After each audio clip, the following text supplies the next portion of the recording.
So I have to just start talking or else I will decide to not make this video. So today I want to talk to you guys about my struggle with anxiety and in turn depression and tell you guys what I go through, because I know I talk about a lot of positivity on this channel and I want you guys to know that I have my own stuff that I'm dealing with, and when I talk about raising your vibration and doing the work to be happy, I'm not blowing smoke because it's real work. From the beginning. So I'm not going to make this a long video because I think that anxiety and depression are embedded into our society and everyone deals with them to an extent, and this is not going to be a victim narrative because I don't have time for that. So we're not going to stretch this out. I'm just going to give y'all the hard facts. So my mom was a teacher. Was a teacher. My mom was a teacher. So when I was 3, I actually started school because she put me in a friend's class. So I started school very, very early, and all through grade school, I was 1 to 2 years younger than everyone in my class. I was always the youngest from the beginning till the very end. So I have a lot of social anxiety that stems from that. A lot of my anxiety stems from bullying. I didn't really get bullied that badly until I moved to the South when I lived in New York. I lived in New York until I was about 12. I wasn't bullied that much. It was the norm, because kids are mean. It was like the normal bullying. But when I moved down here, I don't know why it was so bad. I can say very fairly that I was hardcore bullied every day from freshman year to senior year, and it was mainly focused on my complexion and my nose. So yeah, that is where a big part of my social anxiety comes from, and how it manifests now is not really believing that people feel genuine, not really believing that people like being around me, being very self-conscious of my appearance, things like that. So that is the top layer of my anxiety. It's social, and it can be really hard for me to interact with people. During teacher training,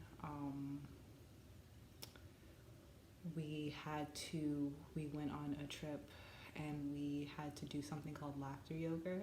We had to do something called laughter yoga, and I was extremely triggered.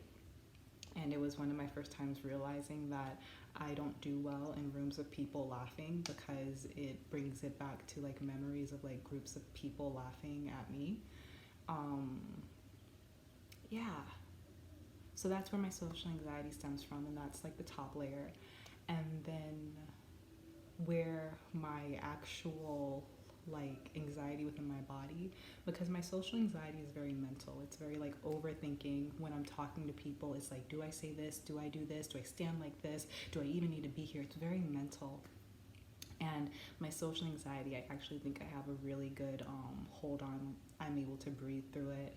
I'm able to consciously think logically, and that is a big help. So when it comes to the anxiety that's within my body, that is a little bit more hardcore. The anxiety within my body, I've come to the conclusion I have never gone to therapy. I want to so bad. When I start making this coin, I plan on going to therapy and being best friends with my therapist so we can figure some of this stuff out. But right now, this is just what I've figured out through a lot of self-work. So the anxiety that's within my body, I am 100% sure that it's from my mom having multiple sclerosis. She used to fall a lot. It's not funny, but she used to fall a lot.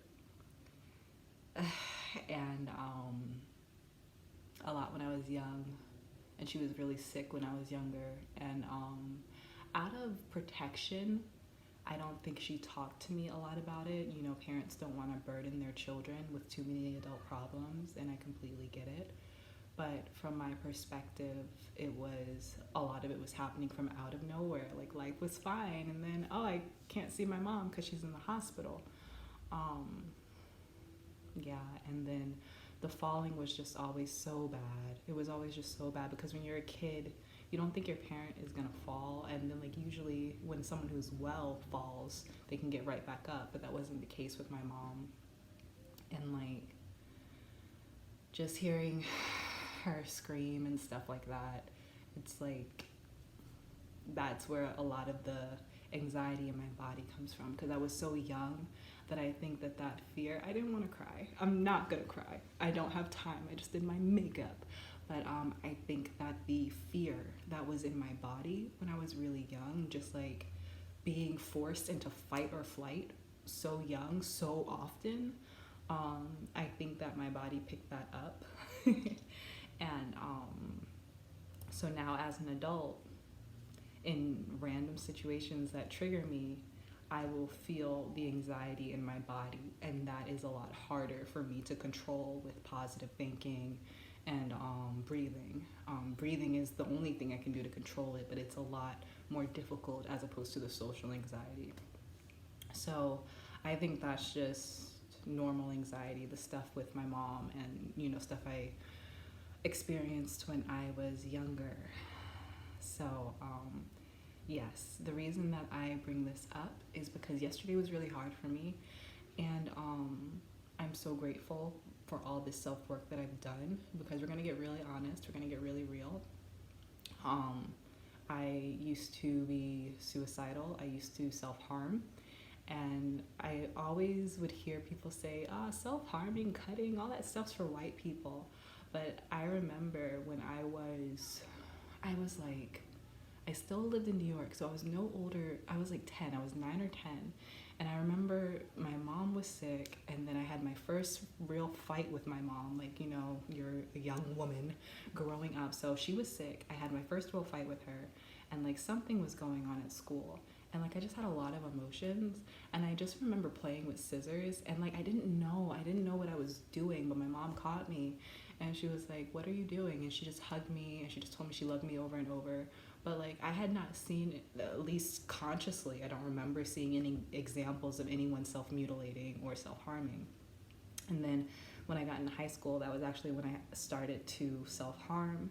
And I think it came from a place of just having so much within me, so much going on, that like I had to feel some type of release. Like I had to feel like something was in my control, because like I wasn't even in my own control. So and I can proudly say that the last time I self-harmed was over 7 or 8 years ago, when I was with my ex.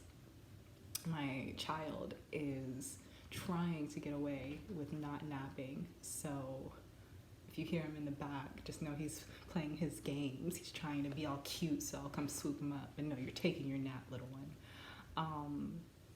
So yeah, it's been like 7 or 8 or 9, I don't even know at this point, but it's been a really long time since I self-harmed. I'm confident to say I will never ever do it again. It was 100% from a place of not loving myself, not really knowing how to love myself. But that's pretty much how dark it gets. And yesterday was really hard because I had a lot of anxiety in my body. I've been doing a lot of yin yoga, a lot of yoga that opens the hips, release emotions, and yesterday was just really tough. And I remember that I could not get rid of the feeling, and it was like after like 5 or 6 hours of sitting in this space of like tight breathing and not being able to relax, I just remember having the thought like, God, it's so hard to be alive. And that's okay. It's okay to have that thought. But years ago, when I would have the thought, God, it's so hard to be alive, the next thought that would come would be, well, do I want to continue being alive? And I'm so proud to say that I can, every now and again, I still get that thought like, gosh, this is really hard to do, but it never goes any further. It never goes to, well, do I want to do this anymore? And the reason that I wanted to talk to you guys is because I just had to be real with myself yesterday, and I was doing some reading, and I was like, if I didn't find the law of attraction, if I didn't change my life, I don't know if I would be here. And I'm just really glad.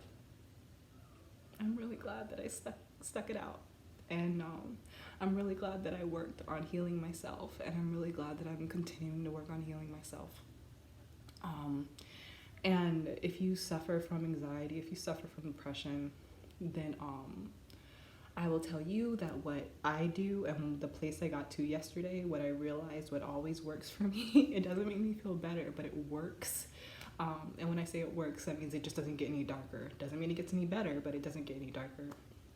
What works for me is when I stop trying to resist the depression, when I stop trying to resist the anxiety, and I just sit in it. And I just say, okay, well, here we are. And usually then I get tired, I go to sleep, and then I wake up and I feel tons better. So yes, I just wanted to have this video for you guys to reference for new people. My son is not gonna go to sleep, I guess. I'm gonna go get him. But I wanted you guys to have this video to reference so that, like, if you're new or if you've been around for a while, you can know this side of me, because I don't talk about this too much and I don't show this side of me a lot. And I think, you know, you guys are invested in me, you're invested in the content that I'm making, so the least I can do is like show you both sides of the coin. Yes, I'm teaching about positivity, yes, I'm teaching about the law of attraction and being mindful of what you're attracting, but I'm a real person and I have my own real struggles, and yeah, it doesn't really need to go any deeper than that. Thank you for watching. Thank you for listening. I know a lot of you guys are from my teacher training video where I talk about my struggle with finishing teacher training and anxiety and so on and so forth. So I just thought I'd share this. Yeah, that's all I got. Thank you for being here. Thank you for being subscribed. Comment if you want to have any conversations. I'm always here for you. I always have space for you. I love you so much, and I will see you next video. I'm gonna go get my kid. Bye.